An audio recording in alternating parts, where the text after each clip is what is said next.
Hey everyone, Mango7Roll here. How are we doing today? Welcome to another episode of Epic 7 where we get a bunch of news, and we're actually getting new news today. We're getting 2 EEs, a bunch of other quality of life stuff, the reveal of last Rider Krau, which we will watch at the end of this video, and so much more. So let's take a look at the patch notes here, just go over it. We're getting Chapter 1, South Lefundos, Hymn of a Wailing Tundra. Pretty excited about this. Oh god, look at her. Look how cute she is. She is flippin' cute.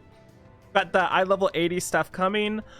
Pretty excited for all of this. I really hope the story's awesome. I'm actually really not like a Gundam slash mecha fan, but I will try my best to get into this. I'll have fun, obviously.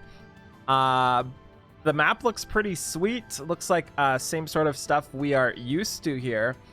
AP exchange. Here's a piece of the helm. Wow, that helm is 10 out of 10. Beyond perfect. You cannot get better stats than that on a health helm IMO. Absolutely perfect. 7 health, 7 defense, everything I want. I hope that rolls well for me. I really need that. Don't care what stat it goes in. I just want more than like 6% per roll, so like no 11%. Give me that 6%. That's all I care about. I don't care what stat it goes into. World Arena, cool. That's all coming. Faithless Litica skin. What?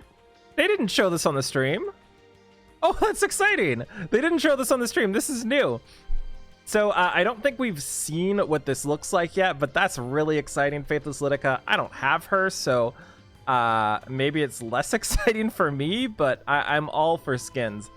We have a Splendid Endeavor frame. Looks beautiful here. Absolutely love that frame, but that's for like the highest people, so most people aren't getting that. But the others kind of look okay there too.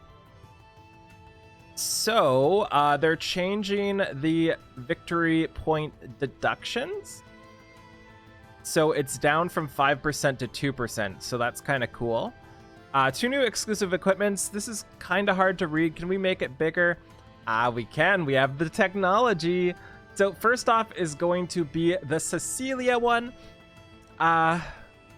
No Araminta again. I don't know why. Why do they hate me so? Cecilia makes sense. It's the one I thought was coming because it's obviously Winterberg time and it just makes complete sense. So 16% effectiveness, exactly what she needed. Can't argue with that. Every single ability she has needs to hit. So Deliverance is the skill 1/1, increases defense chance by 10%. I believe that puts it up to 60%. I think. Steel Cloudburst, I believe that's her skill 3. So that one makes all enemies unable to heal for 2 turns, or it also dispels 1 buff from all enemies. I'm not sure which one of these I'm going to use. I feel like if I'm running her on Elbrus, I'm going to run Deliverance, because that 10% is actually quite a bit. But outside of that, I would probably go with the dispels 1 buff from all enemies after using Steel Cloudburst. That's probably what I would go for. I feel like that's more important than the unhealable. I think one of the things that really would have helped out is adding the dispels 1 buff from all enemies before using Steel Cloudburst. I think that would have been great. Next up, we have the Rin one. Pretty stoked about this one too. I've got a +8 Rin or something like that. I also have like a +8 Cecilia. So 2 units I definitely use.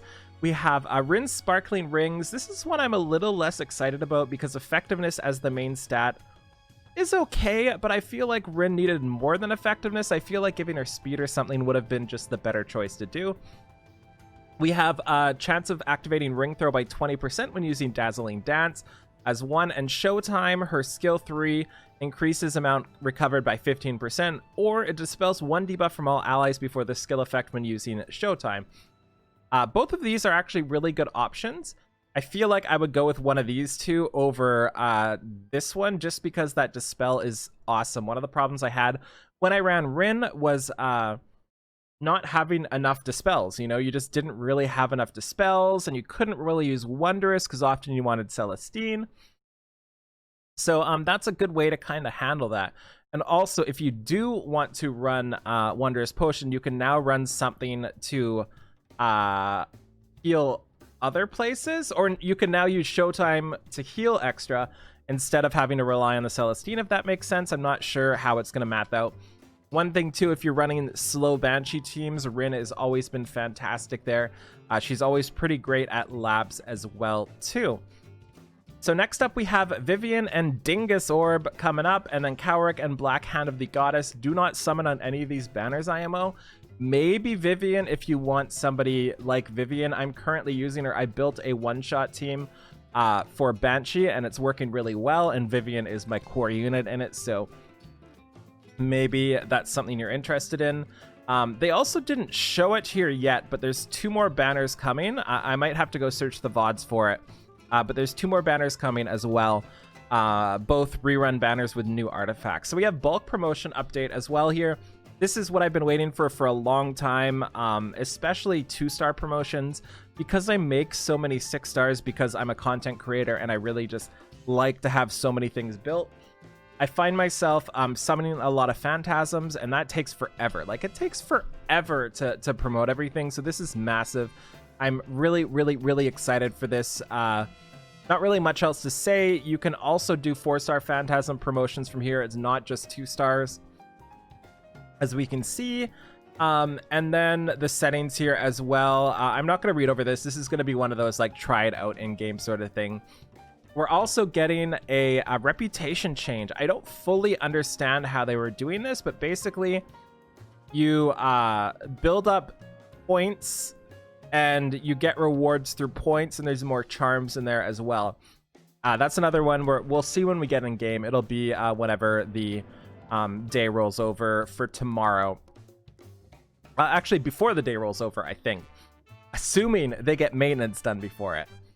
So we then have the artifact inventory improvements. This is my favorite thing of everything here because my bags are so full. I can't even tell you how many times I've opened up the game, tried to do a stage, my bags are full, and I just quit. I just played a different game because it was so frustrating to me. This is something I desperately needed. What else? New event artifact. This is new. Increases the XP acquired by heroes in your team by 15%. Not bad. This isn't bad. Like, this is something I like having, but it's not something I will ever use because it's so hard to move it around all the time, right? Like, it's so hard to do that. One of the things that I think might be kind of cool is if they add, like, a slot to put things like this that only works in PvE or something. So, like, have a slot for an artifact on, like, your account. Does that make sense? Because they seem to be doing buffs like this a lot. Wow, you can't read everything. They seem to be doing buffs like this a lot. Hopefully you haven't missed much. And we can't really actively use it, right? Like, who's going to be unequipping and equipping it every phantasm? So having a slot to attach this to on your account seems like a better way to do this. They're adding the Flappy Owl lobby type. This is actually one of the things I wanted to talk about because I was really excited for it.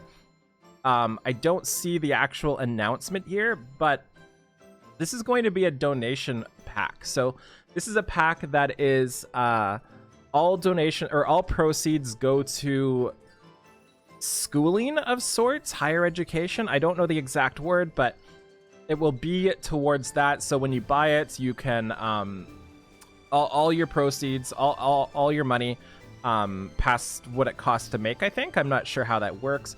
Will go towards the charity style thing.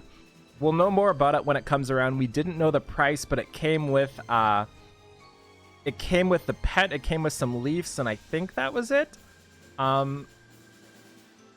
What else? These are just clarifications of stuff. Yeah, just clarifications. I'm sure there's something in here I'm missing, but I want to get to Krau. I really want to get to Krau. Okay, I couldn't find these elsewhere, so we're just going to take a look at it here. These are the, let me mute this. These are the destruction set for the check-in. Not really impressed with this. I thought they said they were going to improve the kind of not so great stats on these pieces. The weapon is okay. Attack, crit damage, crit chance, and health, but we've already got a billion really good free crit damage weapons. The helm is unfortunate. There's no crit damage, there's no speed, there's effectiveness, there's health. Generally, for crit damage people, you want to get attack, crit damage, and crit rate 100% on all your pieces, and they don't often care about speed. Like, you can do without speed. And the ones that can do it without speed generally don't need effectiveness whatsoever. We then have the chest, which is great. Again, missing speed. I'd rather have speed over defense, but crit chance, crit damage is what you need there. And the boots are lackluster. There's no crit damage there. There's no speed, and there is the effectiveness. So I'm going to skip around to find a couple more things here, because we want to see the new... we want to see the new characters. Hey, this is the donation pack here. Contains the angelic frame, the thingy here, and 10 leaves. And it goes towards the education in Asia. We're also getting a drop rate up for Chloe with a Little Queen's huge crown. This is increased damage by 32%. The enemy is granted a barrier when the caster attacks with a single attack. I'm not sure how good this is, especially versus something like Joker. And the first thing I said when I saw this artifact, another thief artifact, was please don't be another evasion artifact. And what do you know? It's another evasion artifact, and it seems nutters, especially for Kayron.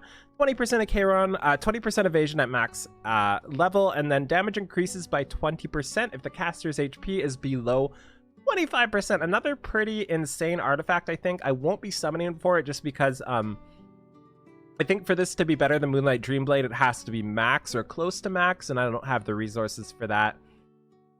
So yeah, let's get into Krau.